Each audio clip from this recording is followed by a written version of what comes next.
Trichy railway கோட்டத்தில் கூட்ட நெரிசலை கட்டுப்படுத்த பல்வேறு நடவடிக்கைகள் மேற்கொள்ளப்பட்டதன் காரணமாக கூட்ட நெரிசல் தொடர்பாக வரும் புகார்கள் குறைந்துள்ளன என திருச்சி ரயில்வே கோட்ட மேலாளர் பாலக்ராம் நெகி தெரிவித்துள்ளார். திருச்சி கோட்ட ரயில்வே மேலாளர் பாலக்ராம் நெகி செய்தியாளர்களை சந்தித்தார். அப்போது திருச்சி ரயில்வே கோட்டத்தில் 16 சிறப்பு எக்ஸ்பிரஸ் ரயில்கள் மற்றும் அக்டோபர் 1ஆம் தேதியிலிருந்து இன்று வரை 116 ரயில்கள் இயக்கப்பட்டுள்ளது என்று தெரிவித்தார்.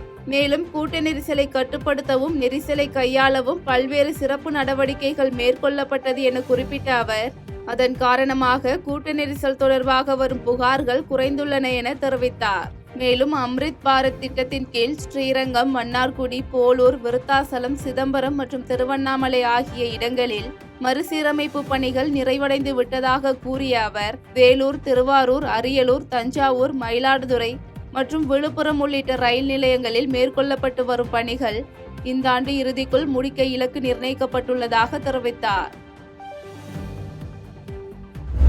கும்மிடிப்பூண்டி அருகே சந்தேகம் காரணமாக மனைவியை கொலை செய்து புதைத்ததாக கணவர் வாக்குமூலம் அளித்த நிலையில் மனைவியின் சடலத்தை எடுத்து பிரேத பரிசோதனை மேற்கொள்ளும் பணியில் காவல்துறையினர் ஈடுபட்டுள்ளனர். திருவள்ளூர் மாவட்டம் துராப்பள்ளம் பகுதியைச் சேர்ந்த கூலி தொழிலாளி சிலம்பரசனின் மனைவி பிரியா. இந்நிலையில் பிரியாவின் நடத்தை காரணமாக கணவன் மனைவி இடையே அடிக்கடி தகராறு இருந்து வந்துள்ளது. இதனால் பிரியா கோபித்துக் கொண்டு தாய் வீட்டிற்கு செல்வதும் பின்னர் இங்கு வருவதுமாக இருந்துள்ளார் என கூறப்படுகிறது.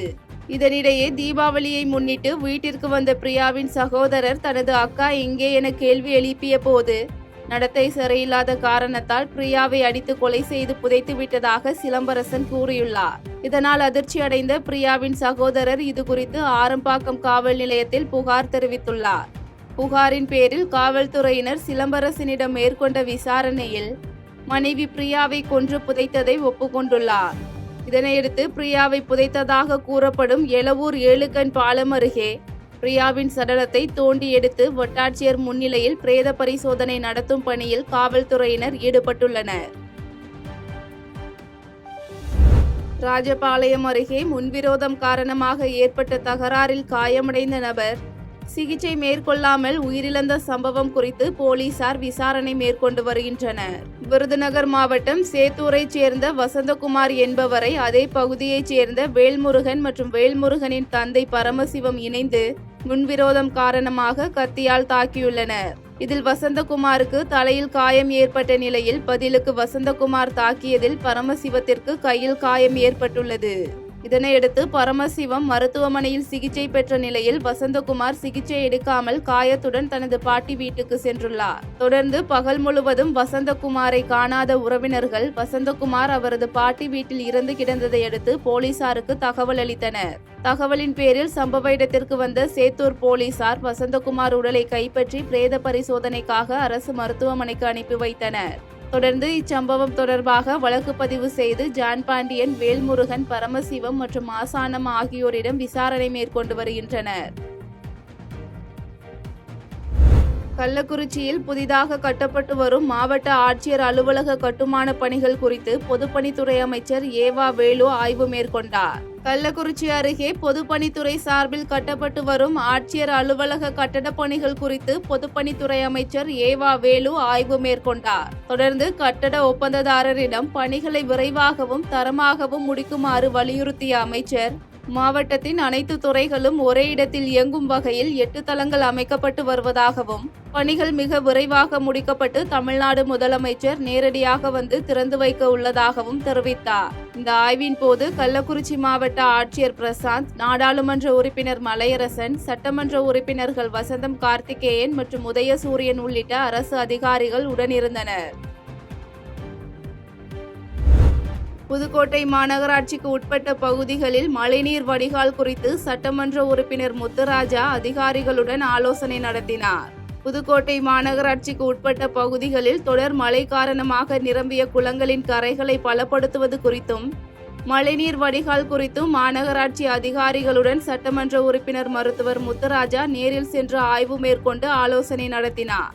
மேலும் குடியிருப்பு பகுதிகளில் மழைநீர் சென்றுவிடாமல் இருப்பதற்கு உரிய நடவடிக்கை எடுக்க வேண்டும் என்று மாநகராட்சி அதிகாரிகளுக்கு அறிவுறுத்திய சட்டமன்ற உறுப்பினர் முத்துராஜா, கரைகளை பலப்படுத்துவது குறித்து முன்னெச்சரிக்கை நடவடிக்கை மேற்கொள்ள வேண்டும் என்று அறிவுரை வழங்கினார். தென்காசி மாவட்டத்தில் தொடர்ந்து பெய்து வரும் கனமழை காரணமாக முன்னெச்சரிக்கை நடவடிக்கைகள் குறித்து அதிகாரிகளுடன் அமைச்சர் KKSSR ராமச்சந்திரன் ஆலோசனை மேற்கொண்டார். தென்காசி மாவட்டம் பாவூரான் கால்வாய் மற்றும் குற்றாலம் மெயினருவி பகுதியை ஆய்வு செய்த வருவாய் மற்றும் பேரிடர் மேலாண்மை துறை அமைச்சர் KKSSR ராமச்சந்திரன் முன்னெச்சரிக்கை நடவடிக்கைகள் குறித்து அதிகாரிகளுடன் ஆலோசனை மேற்கொண்டார். இதனைத் தொடர்ந்து செய்தியாளர்களை சந்தித்த அமைச்சர் KKSSR ராமச்சந்திரன் தமிழக முதலமைச்சர் MK ஸ்டாலின் முன்னெச்சரிக்கை நடவடிக்கைகள் குறித்து காணொலி மூலம் மாவட்ட ஆட்சியர்களிடம் கேட்டு தெரிந்து கொண்டதாக தெரிவித்தார். மேலும் மாவட்டத்தில் மழையின் காரணமாக சேதமடைந்த வீடுகளின் உரிமையாளர்களுக்கு உரிய நிவாரணம் வழங்கப்பட்டுள்ளது என்று குறிப்பிட்டவர் விவசாய பாதிப்பு குறித்து தோட்டக்கலைத்துறை மற்றும் விவசாய துறைகள் மூலம் கணக்கெடுப்பு நடத்தப்பட்டு வருவதாக தெரிவித்தார். மேலும் மீட்பு பணி நடவடிக்கைகளை மேற்கொள்ள மாநில மற்றும் தேசிய பேரிடர் மீட்பு குழுவினர் தயார் நிலையில் உள்ளதாகவும் தெரிவித்தார். தோட்டக்கலை துறையிலும் வேளாண்மை துறையிலும் 5.65 ஏக்கரும் ஹெக்டேரும் 9.6 ஹெக்டேரும் பாதிக்கப்பட்டிருப்பா இப்பொழுது கணக்கெடுக்கப்பட்டிருக்கிறது. இப்பொழுது தொடர்ந்து மழை பெய்து கொண்டிருப்பதால் கணக்கெடுப்பு பணிகள் முடுக்கிவிடப்பட்டிருக்கிறது. உடனடியாக கணக்கெடுத்து அதை மாவட்ட ஆட்சித்தலைவருடைய கவனத்திற்கு கொண்டு வர வேண்டும் என்று சொல்லியிருக்கிறோம். தூத்துக்குடியில் கனமழை முன்னெச்சரிக்கை நடவடிக்கை குறித்து அமைச்சர் கீதா ஜீவன் மற்றும் மாவட்ட ஆட்சியர் இளம்பகவத் தலைமையில் கலந்தாய்வு கூட்டம் நடைபெற்றது. தூத்துக்குடியில் கனமழை முன்னெச்சரிக்கை நடவடிக்கை குறித்து சமூக நலன் மற்றும் மகளிர் உரிமைத்துறை அமைச்சர் கீதா ஜீவன் மற்றும் மாவட்ட ஆட்சியர் இளம்பகவத் தலைமையில் மாநகராட்சி அதிகாரிகள், மின்வாரிய அதிகாரிகள், மாவட்ட வருவாய் அதிகாரிகள் கலந்தாய்வு கூட்டம் நடைபெற்றது. இதனைத் தொடர்ந்து செய்தியாளர்களை சந்தித்த அமைச்சர் கீதா ஜீவன் இந்த கலந்தாய்வு கூட்டத்தில் தொடர் கனமழை குறித்து முன்னெச்சரிக்கை நடவடிக்கைகள் மற்றும் அதிகாரிகளுக்கு தேவையான அறிவுரைகள் வழங்கப்பட்டது என்றும் முன்னெச்சரிக்கை எடுக்கும் வகையில் அனைத்து அதிகாரிகளும் பணியில் இருக்க வேண்டும் என்றும் தெரிவித்தார். தொடர்ந்து வருவாய்த்துறை அதிகாரிகளிடம் குளங்களின் நீர் இருப்பு, குளங்கள் உடையாமல் பாதுகாக்க வெளியேற்றப்படும் நீரின் அளவு குறித்தும் ஆலோசிக்கப்பட்டதாக குறிப்பிட்டவர் மிக கனமழை வந்தாலும் எதிர்கொள்ள மாவட்ட நிர்வாகம் தயார் நிலையில் இருப்பதாக தெரிவித்தார். மாநகராட்சி, நகராட்சி, அதுபோல பேரூராட்சிகள், கிராம பஞ்சாயத்துகள்ல உள்ள என்னென்ன பிரச்சனை எப்படி தீர்க்கணும், எப்படி நம்ம இந்த பருவமழைக்கு நம்ம தயாராக இருக்க வேண்டும் என்ற முறையில எல்லா அதிகாரிகளையும் அழைத்து அவர்களுக்கு வேண்டிய அறிவுரைகள் வழங்கப்பட்டது. முன்னெச்சரிக்கையாக எல்லாம் இருக்கணும், அது மாதிரி எல்லாரும் டியூட்டியில இருக்கணும்ன்ற மாதிரி அவர்களுக்கு ஒவ்வொருத்தருக்கும் என்னென்ன பொறுப்புன்ற மாதிரி, அதாவது EB ரெடியா இருக்கணும், ஹைவேஸ் அவங்களுக்கு எங்கெங்க பிரச்சனை வரக்கூடிய இடம், மணல் முடை ரெடியா இருக்குதா, இல்லை நீங்க JCB எல்லாம் ரெடியா இருங்கன்னு சொல்லியிருக்காங்க. அது போல நமக்கு GHல அது மாதிரி இது வரைக்கும் ஒரு ப்ராப்ளம் இல்லை. அதுக்கு அடுத்த கட்ட பிரச்சனைக்கு நீங்க தண்ணி வந்துன்னா கீழே இருந்து ஊத்து எடுக்கக்கூடியதுக்கும் நீங்க ரெடியா இருக்கீங்களான்ற மாதிரி அவர்களே தயாரா இருக்க சொல்லியிருக்கு.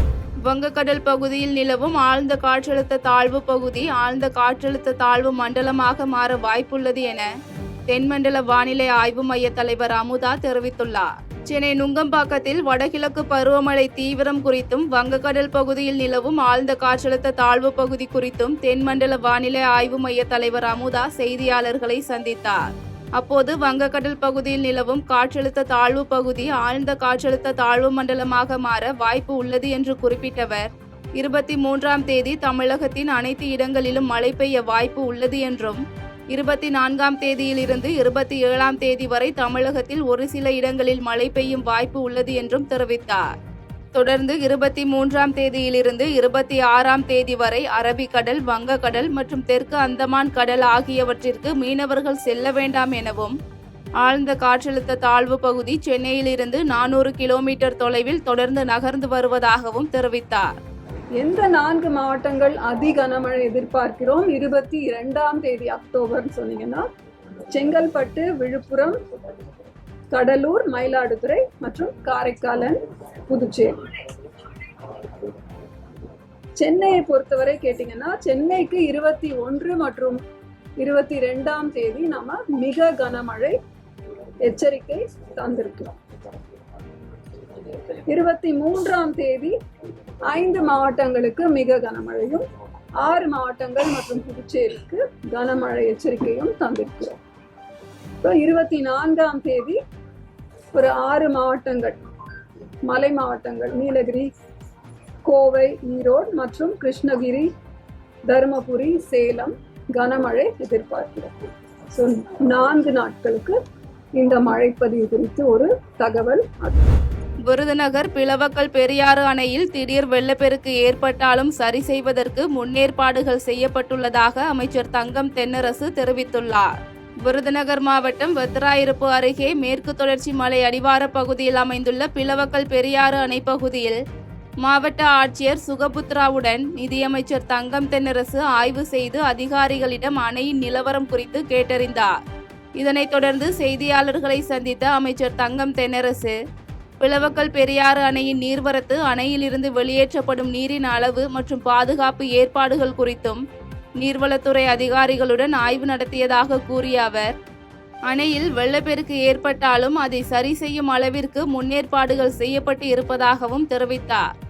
மேலும் உங்களுடன் ஸ்டாலின் முகாம் முடிந்த பின்பு தகுதியுள்ள அனைவருக்கும் மகளிர் உரிமை தொகை வழங்கப்படும் எனவும் தெரிவித்தார். செய்திகளை உடனுக்குடன் தெரிந்து கொள்ள கீழ்கண்ட கேபிள் மற்றும் டிடிஹெச் நெட்வொர்க்குகளில் எம்நாடு செய்தி தொலைக்காட்சியை காணுங்கள். பாதகம் செய்பவரை கண்டால் நாம் பயம் கொள்ளலாகாது பாப்பா. மோதி மிதித்து விடு பாப்பா, அவர் முகத்தில் உமிழ்ந்து விடு பாப்பா.